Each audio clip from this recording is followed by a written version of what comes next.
What's going on, guys? This is Rob. We are here with the Fall of X, X-Men Red number 14, and the beginning of the Omega level mutant civil war. And this is amazing. Okay, so what this does, like right off the bat, is it picks up with Robert DaCosta showing up to Storm on Mars and telling her the X-Men have fallen. It's awesome, right? It's like from Jonathan Hickman's Avengers and New Avengers when Black Panther shows up to the Illuminati and says like the Golden City is gone, Wakanda has fallen, right? Like it's just this amazing moment, right? When he shows up and he tells her like everybody's dead. Right, Jean Grey's dead, Professor Xavier, I have no idea if he's dead. I'm pretty sure Cyclops is dead, Captain America might be dead, lots and lots of folks are dead. Storm had no idea this was going on because she was dealing with everything going on Mars. We'll talk about that here in a second, clear it up for those of you guys who haven't been following everything. But when she asked the question, the five, right, the mutants that we use to resurrect dead mutants, are they alive?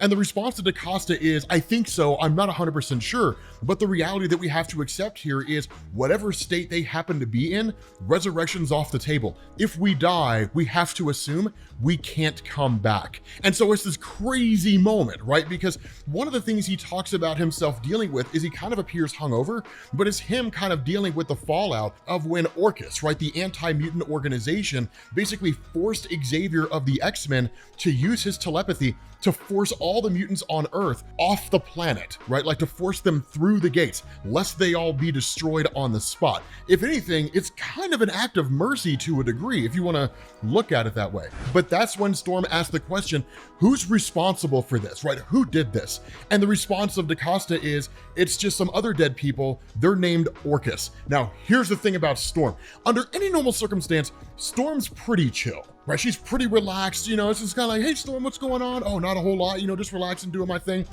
But when you piss her off, son, right? To quote Ocean's 11 here, right? She used to be civilized, right? You'd attack Storm, she'd attack you back, done. But in this day and age, first she'll kill you, then she'll go to work on you, right? It's just, it's amazing how Storm operates in this day and age. I absolutely love it.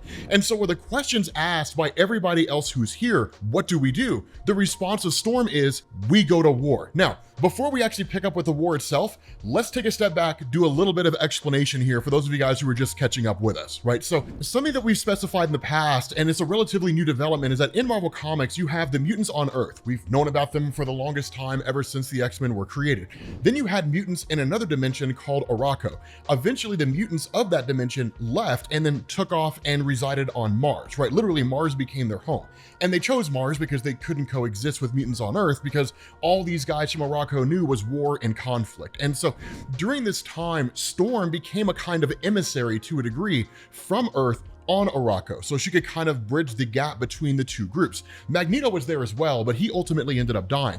That took place during a story called Judgment Day. And in fact, that story was important because it saw the near eradication of the entire mutant population on Mars. Something like 99% of them were destroyed by a member of the Eternals. So it was really cool when the whole thing popped off. But what we also ended up seeing taking place is that Apocalypse, who's a member of the X-Men group, his wife, former wife, whatever you want to call her, had left the dimension of Arakko and then shown up on Mars and seized control. And that's the basis behind this civil war. It's a rift that was created between the forces of Genesis and the forces of Storm. They're both vying for power and they're both trying to seize control of this place. Now, picking up with the war itself, it's exactly what you would expect. The fight between these two groups is immense. It's insane. Now, where you're looking at this sheer number of people and you find yourself asking the question, okay, if most of the mutant population on Mars was destroyed, where did all these mutants come from? A good chunk of these are the forces of Storm, but it was also Genesis who brought her own forces from Arakko to take up residence on Mars and to try to conquer it. So it's cool. Now, one of the things to remember here is that when it comes to Arakko itself, not everybody there is a mutant. And in fact, traditional superheroes have temporarily taken up residence there. A really good example of this is Richard Rider Nova, right? Like he's just here. as part of like the whole emissary to kind of inform Storm and everybody on Arakko what's happening like out in space and that kind of a thing, right? So it's really more his political presence than anything else, but he's fighting alongside Storm.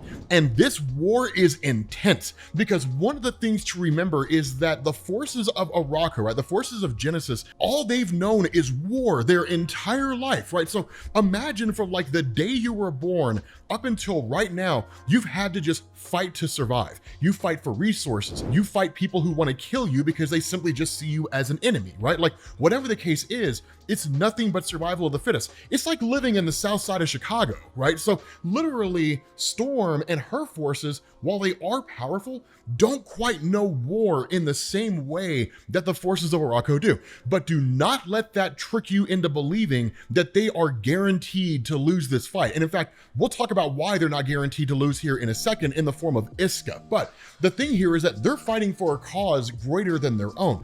Because Genesis believes that like giving people benefit of the doubt, kindness, things like that, those are all forms of weakness, right? The only thing that matters is that the strongest deserve to survive. That in a lot of ways, it's kind of her weakness because she doesn't really see her forces as lives worth saving. She sees them as cannon fodder, right? Just throw them in over and over and over again, right? Just kind of this non-stop fight that's taking place constantly. Whereas the forces of Storm, she cares about their lives, but they also champion the cause of what you would potentially call goodness or kindness or something along those lines. So again, it seems on the surface almost a little kiddie or a little childish, but the reality is once you start getting into the deep philosophical rifts between these two groups, it quite literally boils down to good versus evil, right versus wrong, but it is all just a matter of perception.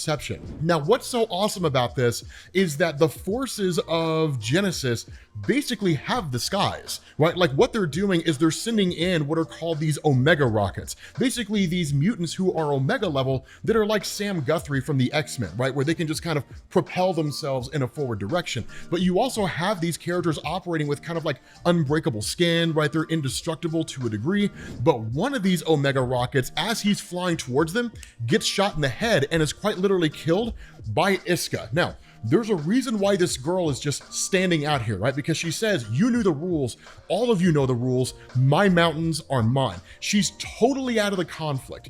And the reason for this is because the power of Isca is one part ridiculous, but awesome at the same time.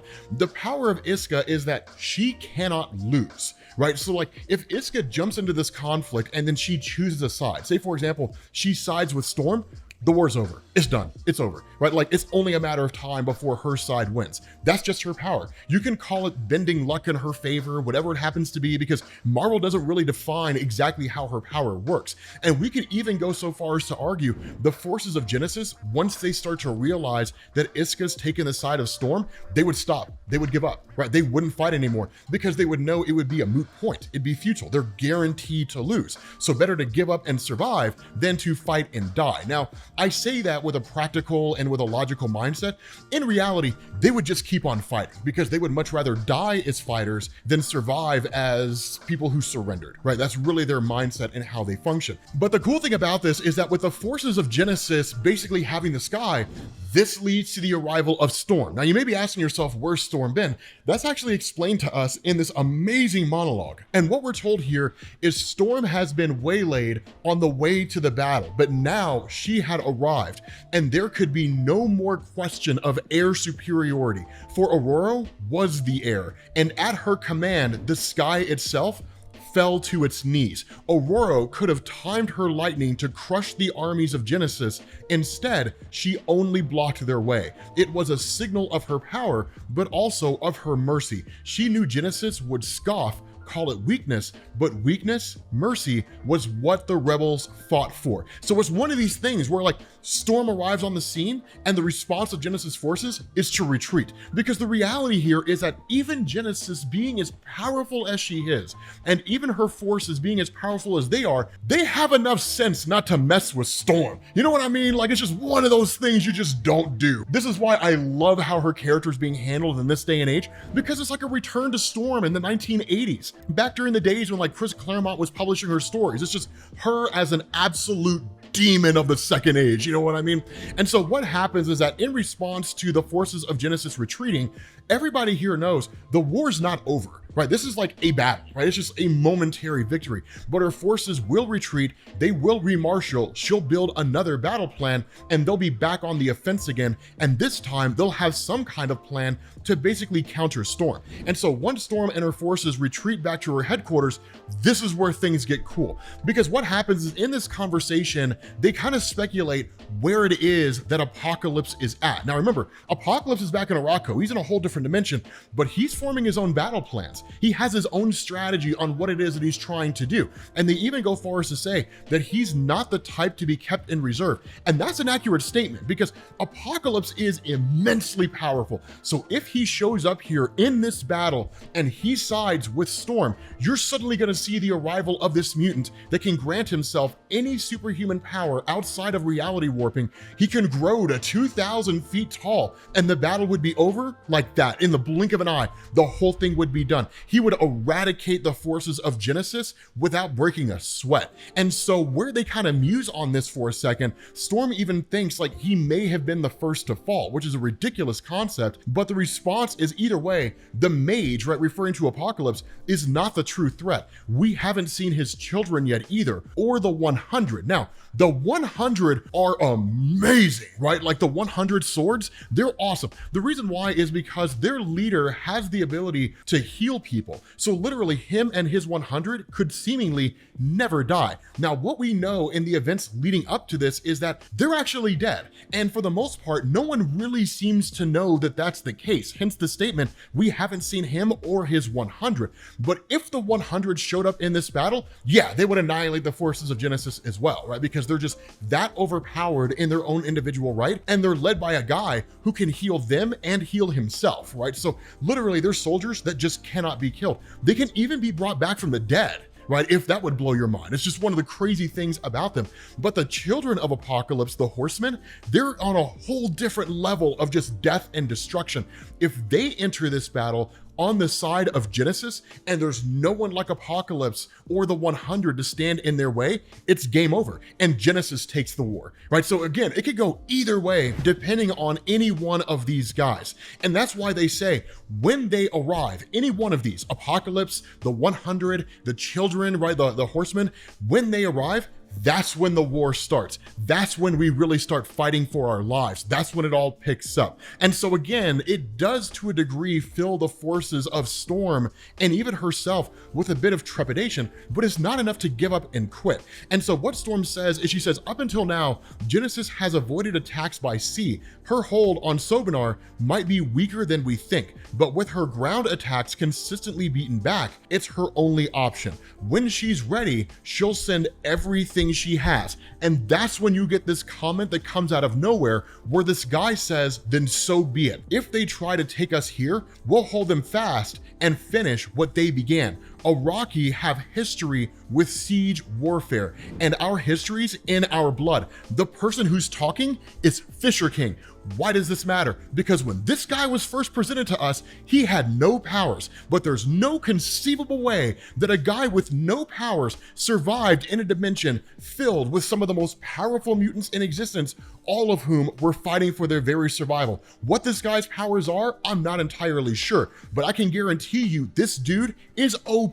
There's no way he's not. But with that being said, guys, we're going to bring this to an end. If you need to get caught up on Fall of X, make sure you click this link to our playlist, which also includes Judgment Day, so you can get current on everything that's happening. And I will catch you all later.